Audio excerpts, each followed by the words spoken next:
Hello everyone, welcome to J8 SOFTECH. Let us discuss about SAP ABAP interview question and answer. Mention the differences between BAPI and RFC in SAP ABAP. BAPI, Business Application Programming Interface. RFC, Remote Function Call.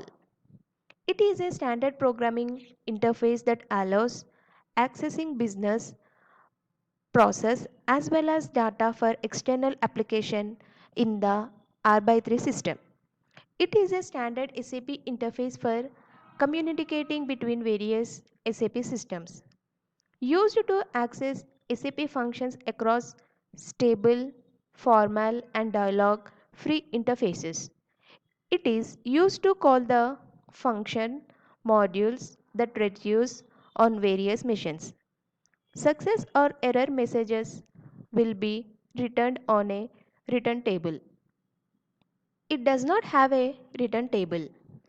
It allows connecting with the SAP for the outside world, VB, .NET, Java, or any non-SAP system. It does not allow the non-SAP world to be connected to SAP. A business object is associated with it. No business object is associated with it. Thank you for watching.